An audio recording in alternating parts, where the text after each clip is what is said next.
NATO को आशंका है पुतिन सर्दियों में यूक्रेन पर बड़ा हमला कर सकते हैं और आने वाले दिनों में वो एक बार फिर यूक्रेन के शहरों को दहलाने के लिए मिसाइलों की बरसात कर सकते हैं। नेटो के महासचिव ने यह आशंका हंगरी की राजधानी बुडापेस्ट में चल रही नेटो देशों की विदेश मंत्रियों की बैठक के दौरान जताई और रूस के हमलों से निपटने के लिए यूक्रेन की मदद तेज करने की अपील की, क्योंकि यूक्रेन में सर्दियां शुरू हो चुकी हैं और नेटो को आशंका है कि पुतिन वहां हो रही भारी बर्फबारी को अपना सबसे बड़ा हथियार बनाने की तैयारी में है। इसीलिए सर्दियों में रूस के बड़े हमले की आशंका से घबराए येंस स्टोल्टनबर्ग ने नेटो देशों से एकजुटता दिखाने के लिए कहा और यूक्रेन की मदद के लिए आधुनिक हथियारों की सप्लाई तेज करने की अपील की, ताकि यूक्रेन की सेना रूस के हवाई हमलों को नाकाम कर सके और पूर्वी यूक्रेन के डॉनबास इलाके में घातक हथियारों की मदद से ताबड़तोड़ हमले कर रूस के सैनिकों को जल्द से जल्द पीछे हटने के लिए मजबूर कर सके। क्योंकि यूक्रेन में सर्दियों का मौसम शुरू हो चुका है और यूक्रेन के कई शहर पहले ही बिजली और पानी के भारी संकट से जूझ रहे हैं। ऐसे में नेटो का मानना है कि भारी बर्फबारी के बीच यूक्रेन की कमर तोड़ने के लिए पुतिन ने खास गेम प्लान तैयार कर लिया। President Putin is trying to weaponize winter.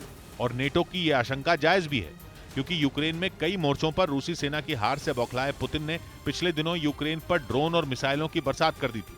इन हमलों में कई इमारतें और पावर प्लांट तबाह हो गए थे और ज्यादातर शहरों में बिजली की सप्लाई पूरी तरह ठप हो गई, जिसकी वजह से खून जमा देने वाली ठंड में यूक्रेन के हजारों लोग बेघर हैं। ऐसे में रूस की गोलाबारी और बर्फबारी के बीच जंग में टिके रहना यूक्रेन की फौज के लिए कठिन चुनौती साबित हो सकता है।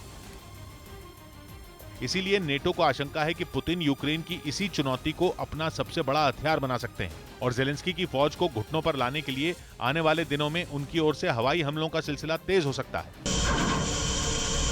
जिससे निपटने के लिए नेटो के महासचिव येंस स्टोल्टनबर्ग ने नेटो देशों से यूक्रेन को हथियारों की सप्लाई बढ़ाने की अपील की, जिसका असर भी होता दिखा। और पोलैंड ने जर्मनी से वो patriot missile defence system Ukraine को देने के लिए कह दिया, जिसकी खरीद के लिए कुछ दिनों पहले ही उसकी जर्मनी के साथ डील हो चुकी है। इसके अलावा जर्मनी ने भी यूक्रेन को आधुनिक एंटी एयरक्राफ्ट टैंक देने का भरोसा दिया। वहीं नेटो के सदस्य बनने की तैयारी में जुटे फिनलैंड ने यूक्रेन के सैनिकों को सर्दियों में जंग लड़ने की ट्रेनिंग की पेशकश कर दी है। मतलब ये कि सर्दियों में यूक्रेन युद्ध और भीषण हो सकता है, क्योंकि पुतिन के बड़े हमले की आशंका के बीच नेटो ने इस जंग में टिके रहने के लिए यूक्रेन को अपने घातक हथियारों से लैस करने की ठान ली है। ब्रिटेन के रक्षा मंत्री बेन वॉलेस ने जेलेंस्की की सेना के एक कैंप का दौरा किया। इस दौरे का वीडियो ब्रिटेन की तरफ से जारी किया गया, जिसमें एक ट्रेनिंग कैंप में यूक्रेन के सैनिक युद्ध का अभ्यास करते से दिखाई दिए। सामने आए वीडियो में एक जवान ब्रिटेन के रक्षा मंत्री के सामने अपनी ताकत का प्रदर्शन करता दिखा। उसके पीछे कई दूसरे जवान भी ट्रेनिंग लेते नजर आए। बताया गया कि न्यूजीलैंड की सेना का एक जवान पिछले कई दिनों से जेलेंस्की के सैनिकों को ट्रेनिंग देने में जुटा है। हालांकि ब्रिटेन ने इस बात की जानकारी नहीं दी कि यह वीडियो किस इलाके का है।